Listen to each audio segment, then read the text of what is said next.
Le débat, le cercle RH avec un petit mouvement de brasse. Parce que pourquoi un mouvement de brasse? Parce que c'est les vacances. Et parce que les vacances, on va dans la mer et on nage. On va faire le point évidemment avec des acteurs, des spécialistes du secteur touristique aujourd'hui. Parce que c'est vrai que les Français sont partis. Il y a eu cette angoisse, on part, on ne part pas. Les Français sont partis. Et ces entreprises ont recruté. Elles recrutent encore, on va en parler. Elles cherchent du monde. Est-ce que les annonces d'Emmanuel Macron ont un impact sur les salariés et sur ces entreprises? On va en parler parce que si ça concerne le personnel soignant, j'imagine que ça concerne aussi les lieux de vacances.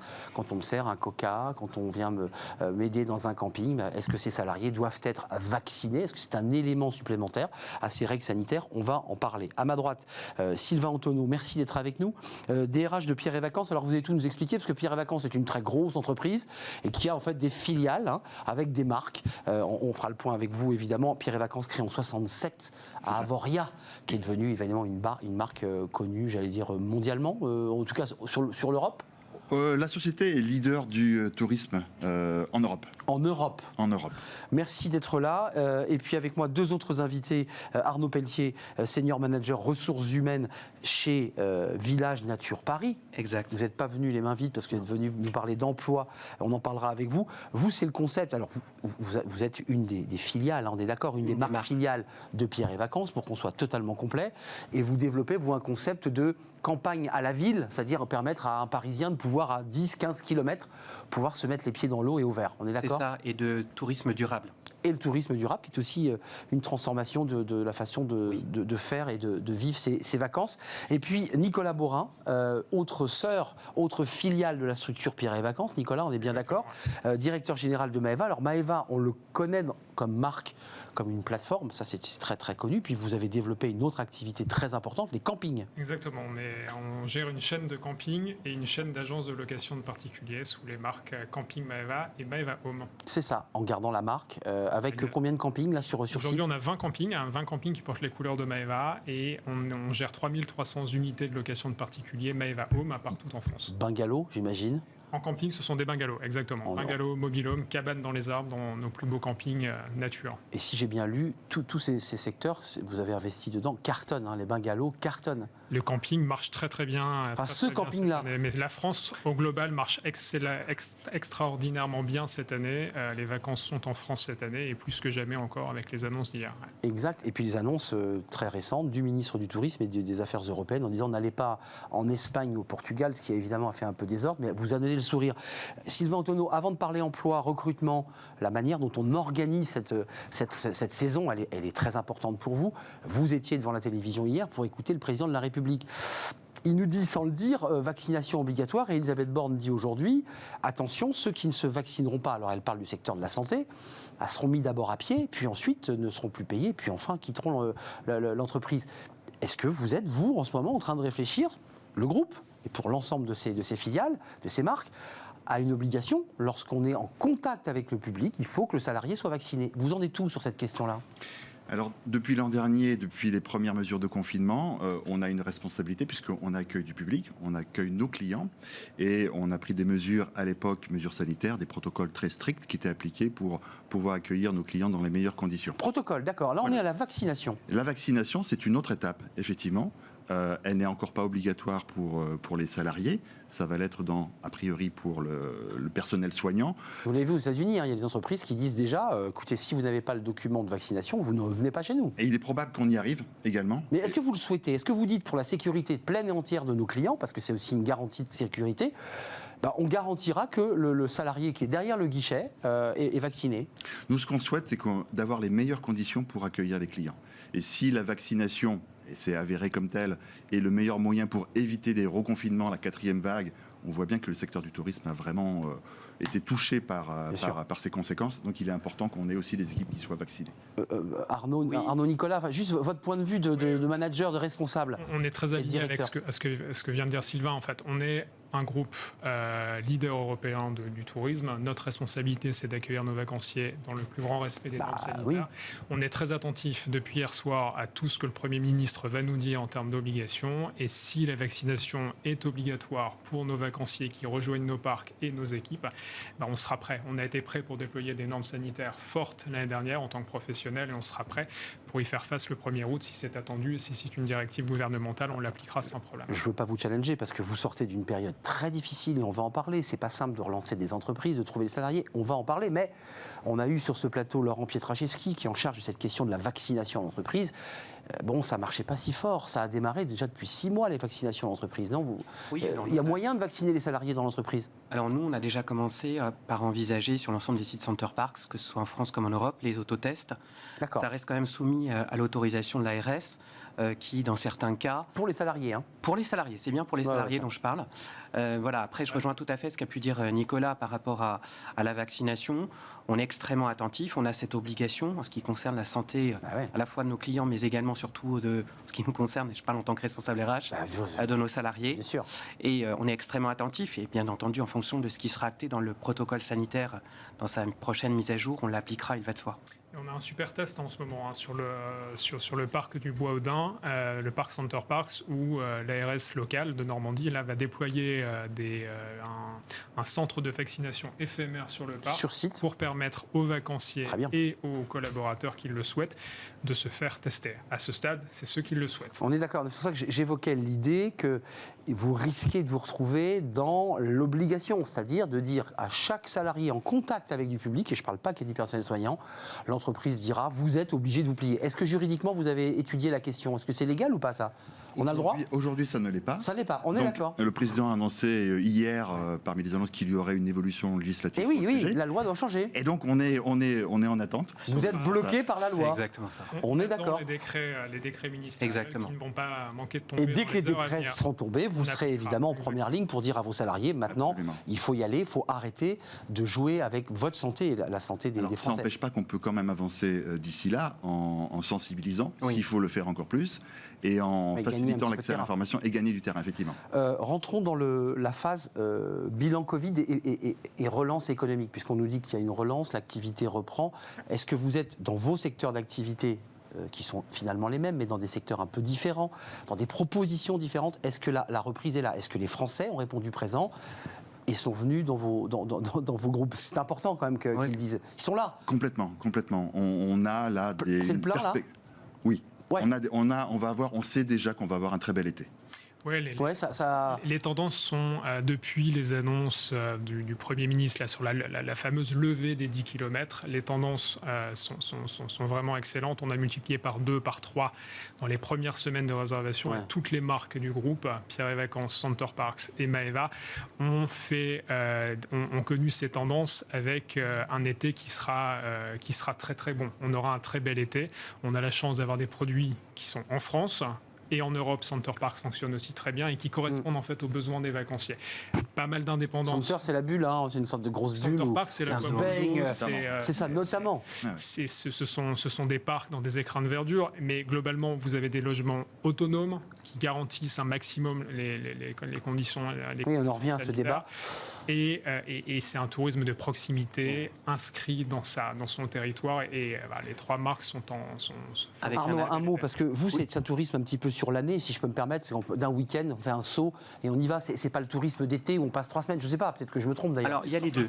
Mais il sera plein quand même. Voilà, pour Village Nature. Vous êtes corporate, tous les trois. Non, alors pour Village Nature, effectivement, on observe exactement les mêmes tendances. On a à la fois des clients qui viennent en séjour, qui ont besoin de se ressourcer. Vous l'avez dit, on est à 30 km de Paris. On se pose, on n'a pas beaucoup de routes. Exactement. Après, d'autres vont faire le choix de venir à la journée. Mais quoi qu'il en soit, on observe le même engouement, la même envie. Les gens ont besoin de se ressourcer, se retrouver. Et c'est ce qu'on peut leur offrir. Et j'avoue que tant mieux. Vous êtes content. Le recrutement, parce que parlons de cette question du recrutement. Vous êtes un secteur qui avait peiné, vous avez été soutenu par l'État. Il y aura des pertes. Je veux dire, il y aura un trou dans la caisse, là, quand même, l'année, j'imagine. Au niveau d'un groupe, quand il y a 18 mois d'activité ou juste quelques mois où on peut vraiment travailler ouvert. Non. Il y a un impact qui est là. Il y a un impact, certain. Depuis mars 2020, si on regarde un peu les choses, on a été empêché on n'a pas pu travailler correctement, que ce soit fermeture complète, soit restriction administrative pendant quasiment 7 mois. Donc notre activité a été extrêmement impactée. À la mer, à la montagne, à la campagne, partout. Fermeture des stations, des remontées, donc forcément tout s'arrête. Naturellement, ça se traduit par une baisse de chiffre d'affaires, par un impact direct sur le résultat du groupe Pierre et Vacances Center Parks, mais on fait face. Les recrutements, Sylvain et vous trois d'ailleurs, les restaurateurs disent nous on n'a pas de salariés, on trouve pas le personnel, on n'a pas de personnel en cuisine. Vous avez des difficultés, j'imagine, du même ordre. Comment ça se passe en recrutement pour ceux qui nous regardent? Vous recrutez encore? Vous cherchez quoi? Alors, on recrute, on recrute toujours. Oui. On accueille. Donc, vous peinez à recruter, si je m'autorise à poser cette question. Oui. Sur certains métiers. C'est ça, on est d'accord. On recrute environ 1200 saisonniers à la mer en été. D'accord. Un petit peu moins en hiver. À la montagne, c'est plutôt 900 saisonniers. Et on a fait vraiment tous les efforts possibles pour maintenir et préserver l'emploi en continuant à recruter alors qu'on n'avait pas vraiment une grande visibilité sur l'activité. Vous en avez parlé, les remontées mécaniques, la fermeture des stations. Et puis il faut anticiper les contrats de saisonniers, ça s'anticipe long à l'avance et si ça se bloque, le contrat est signé. Ce qu'on souhaitait effectivement, puis on a été aidé en cela par les mesures d'activité partielle, dispositif du gouvernement, on a préservé donc ces recrutements, pas tout, mais une bonne partie, parce qu'il fallait c'était notre pari en tout cas, d'être prêt dès la réouverture, parce qu'on sait que quand les résidences ou quand les parcs sont ouverts, l'activité est très forte. Il y a une forte demande pour cela. Donc, être prêt, c'était vraiment incontournable. Arnaud, vous n'êtes pas venu les mains vides parce que vous êtes venu avec ce t-shirt. Qu'est-ce que vous voulez dire? Je voulais... Parce qu'un jeune, une solution, c'est ça? Exactement. On en a beaucoup parlé sur ce plateau, avec Wizbee, qui est la plateforme de... Exactement. En fait, on a eu la chance d'être invité par le ministre du Travail, Elisabeth Borne, pas plus tard que la semaine dernière, pour fêter 1 an du dispositif Un jeune, une solution. On a la chance sur Village Nature d'être très engagé dans ce cadre-là. Et même si on a été frappé par la fermeture administrative, comme vous l'avez dit, on a préparé cette saison. Et donc, on a continué à recruter, malgré quelques difficultés sur les métiers en tension. Alors pour nous, étant le troisième... évoqué, la restauration, la cuisine... Oui, et pour nous, alors étant le... Ménage, c'est ça. Et pour nous, troisième plus grand centre aquatique d'Europe, des tensions sur les métiers aquatiques, sachez-le. Donc maître nageur. Sauveteur, secouriste aquatique. C'est compliqué. C'est compliqué également, avec une vraie concurrence avec les plages, notamment, pour ne citer que cet exemple-là. Donc en tout cas, on a souhaité s'engager. Saint-Tropez et 20 km de Paris, le maître nageur, il hésite, quoi. On a de très belles infrastructures. Mais bien sûr. Et puis le soleil parisien est bien connu. Le soleil parisien, évidemment, il brille. Voilà, exactement. Il brille moins longtemps, mais il brille haut. Globalement, c'est vrai pour l'ensemble des acteurs du tourisme en France. Hein. On sent qu'il y avait, vous avez cité la restauration, on sent qu'il y a... Tout le monde est touché. Il y a ce petit changement avec des gens qui ont quitté le secteur du tourisme, dans des envies moins fortes de travailler le soir, de travailler le week-end, qui se positionnent sur des métiers un peu différents après la crise. Et c'est vrai que pour tout le monde, toute la profession, l'année a été un peu plus complexe. Nous, côté Maeva, on cherchait 200 personnes. On a mis un peu plus de temps. Toujours, vous cherchez 200 personnes, on a recruté, on a fait le plein, mais on a mis plus de temps à staffer l'ensemble de nos campings, l'ensemble de nos agences sur les métiers de ménage, d'accueil, de réception, y compris sur l'animation dans les campings. C'était plus compliqué que les années précédentes et l'enjeu, je crois que ce sera la formation et la fidélisation de ces équipes. C'était ma question, la marque employeur. Comment vous redonnez envie? Parce que j'espère qu'on va sortir un jour définitivement de cette affaire. Absolument. Je vous le souhaite, vous ayez une activité complète. Oui. Qu'est-ce qu'on fait en marque employeur pour donner envie à des salaires? Les salaires, c'est quoi? On revalorise, on fait des propositions. Comment ça marche là? C'est des métiers qui, ne sont pas toujours bien payés. Alors, pas forcément. C'est pas la problématique, la rémunération. C'est pas le seul levier. C'est pas le levier. C'est plus l'envie de finir tard le soir. Alors, on a coutume de dire qu'on travaille pendant que les gens sont en vacances. Oui. Donc, comme chaque métier, il y a des contraintes. Mais à côté je suis animateur, je connais bien ça. Mais à côté de ces contraintes, il y a aussi de vraies belles carrières en fait dans nos métiers. Je dirais. Des progressions de carrière, parce que c'est l'intérêt de. Et parce qu'on forme les gens, on travaille à leur intégration, on travaille à leur développement. Il faut le rappeler aussi c'était rappelé tout à l'heure, mais sur des résidences ou des parcs ou des campings qui sont dans des très belles destinations, donc des infrastructures magnifiques. Et puis on a aussi des équipes qui sont sympas et bienveillantes. Donc ça, tous ces éléments-là, il faut qu'on le fasse encore plus savoir pour... Je pose une question simple. On a bien entendu que pour les secteurs touristiques comme les vôtres, il y a des saisonniers, c'est-à-dire de mai ou de juin jusqu'à octobre. Oui, et là, vous avez votre package de saisonniers, puis ensuite ils vont partir, reprendre des activités professionnelles ou estudiantines. Pour vos salariés, ceux qui sont en CDI, CDD, est-ce qu'aujourd'hui vous dites on met le pied sur le frein en matière de recrutement, on attend de voir comment ça se passe, vos stratégies respectives?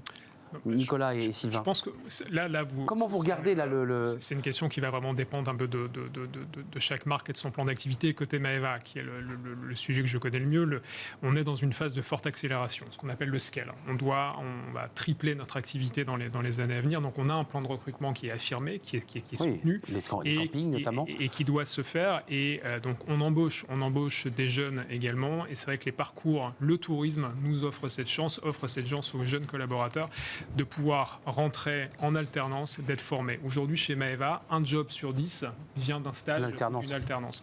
Ce qui est une super dynamique pour les jeunes, pour les accompagner et pour les former. Et pour revenir sur votre point, ce que mentionnaient Arnaud et Sylvain également, il n'y a pas que le salaire.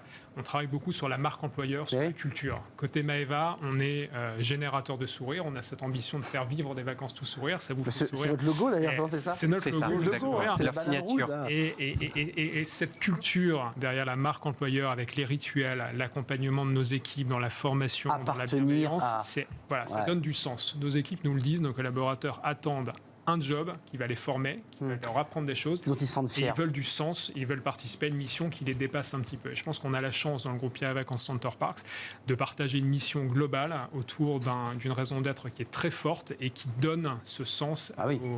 C'est fun. Enfin, je veux dire, c'est un secteur d'activité. C'est un secteur extraordinaire. Et juste avant de nous quitter, il nous reste malheureusement 5 minutes, mais la perspective du tourisme. Vous savez, il y a tout un débat sur le tourisme de masse, sur la façon dont on accueille les touristes, puisque vous évoquiez tout à l'heure les questions environnementales, écologiques. C'est une question qui vous préoccupe, parce que ça aussi, c'est une question qui a une incidence sur l'emploi. On l'a vu, le secteur du tourisme se transforme. Le groupe Pierre et Vacances, il est aussi dans cette réinvention. C'est d'ailleurs notre stratégie. Exact. Pour vraiment, on parle vraiment du tourisme, mais du tourisme avec le local. Mais le local, c'est pas uniquement la géographie. C'est pas les usines à tourisme, parce que pour le dire, années 80... Pas du tout. On a Pierre et Vacances, pour prendre cet exemple, il y a 150 destinations en France. Donc on n'est pas sur des destinations de masse dans nos résidences. On est vraiment sur du particularisme et surtout quand on parle de local, c'est être capable aussi d'offrir des services, un ancrage local. On est vraiment sur l'attention portée à l'autre. C'est vraiment ça. En matière d'emploi, vous en êtes où ? Parce que notre émission parle d'emploi, il y a les saisonniers, on a bien compris, vous avez presque fait le plein, il y a quelques tensions, mais... En termes de développement d'emploi, est-ce que vous dites, nous, on croit encore au tourisme ? Il y a eu un débat qui nous a traversé pendant toute l'année. Absolument. Le tourisme va mal, la France va péricliter. Non, nous sommes confiants. Vous êtes dans la confiance. On est absolument confiants. On a maintenu nos plans de recrutement. Exact. On a été vigilants également sur les saisonniers, mais on a maintenu ces plans de recrutement. Et puis, comme ça a été dit précédemment par Nicolas, on a cru depuis toujours, on a une longue histoire avec l'alternance. Et parce qu'on a 2/3 des gens qui sont en alternance chez nous et qui sont recrutés sur nos sites. C'est les métiers d'alternance. C'est vrai qu'on démarre, on goûte, on s'y plaît, on goûte à ce métier, on l'aime. Quand on rentre dans le tourisme, on a du mal à le quitter. Et pour répondre à votre question, c'est... Oui, on est hyper confiant. Le tourisme, les gens ont besoin de serre, les gens ont besoin de vacances, et plus que jamais après 12-18 mois de confinement. Et en France, c'est intéressant quand même. Et nous sommes en France et en Europe sur des parcs, des lieux, des campings, des résidences qui s'inscrivent parfaitement dans le c'est un public français, Nicolas. C'est plutôt des Français globalement.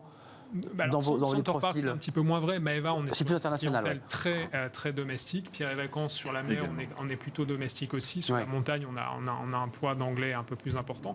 Mais on est sur une clientèle européenne aujourd'hui qui pourra voyager, qui peut voyager et qui pourra voyager demain.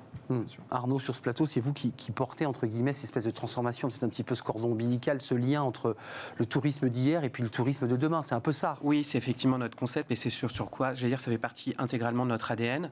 On est la première destination écotouristique d'Europe. On a la chance d'avoir même une centrale de géothermie qui nous permet de chauffer l'intégralité de nos équipements et d'offrir comme ça une eau chauffée à 29-30 degrés toute l'année, sans impact carbone. Donc j'avoue que c'est... vous nous donnez un peu envie d'y aller, sans partir à Saint-Tropez.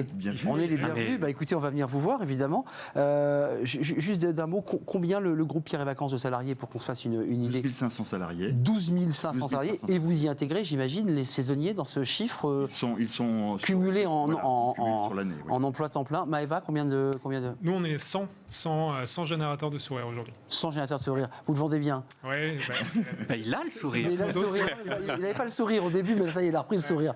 Combien de salariés ? Alors, on est à peu près 250 salariés à Village Nature Paris. D'accord. Juste avant de nous quitter, il y a encore du recrutement possible. Si je vais sur l'onglet, je vais où ? Job.groupepvcp.com et vous avez toutes les postes à pourvoir. Job.groupe Alors job.groupepvcp.com. Pierre Vacances. Pour Pierre et Vacances Center Parcs. Center Parcs, parce que vous avez évidemment ces deux marques qui sont emblématiques. Et l'une est en Sologne d'ailleurs, Center Parcs est en Sologne. Exactement. À Chaumont-sur-Tharonne. Exactement. Et oui, je connais mes classiques. Merci à vous, messieurs. Écoutez, bonne saison, parce que je pense que vous avez la tête dans le guidon quand même. Ça s'arrête quand la pleine activité? On est très contents. Vous êtes dedans là? Oh, oui. C'est octobre pour vous la fin de l'activité? Oui, les vacances de la Toussaint. Mais on prépare déjà l'hiver. Il faut préparer la montagne. Et oui. On croise les doigts. On croise les doigts que cette année on puisse aller skier, yes. Et que l'activité économique puisse reprendre et que l'entreprise puisse continuer à embaucher, évidemment, parce que c'est aussi l'intérêt de ces structures. Absolument. C'est un secteur fort, le tourisme en France, et donc il embauche. Merci. Arnaud Pelletier, senior manager ressources humaines chez Village Nature Paris. J'ai bien mis Sylvain Antonneau, DRH de Pierre et Vacances. Et puis Nicolas Borin, vous êtes le directeur général de Maeva, et il avait le sourire toute l'émission. C'est normal parce que c'est l'objet c'est le logo Maeva. Maeva sourit tout le temps. Moto, exactement. Merci à vous trois messieurs de m'avoir donné le sourire. Merci. Il y avait un petit rayon de soleil sur le plateau. On termine avec Fenêtre sur l'emploi. On parle recrutement. Tiens, ça va vous concerner. Vous êtes DRH et directeur. Est-ce qu'il faut en postuler l'été? Est-ce que c'est un bon choix quand on est évidemment candidat? Bah oui, peut-être. D'ailleurs, peut-être dans le secteur touristique. On en parle avec Amélie Favre-Guittet.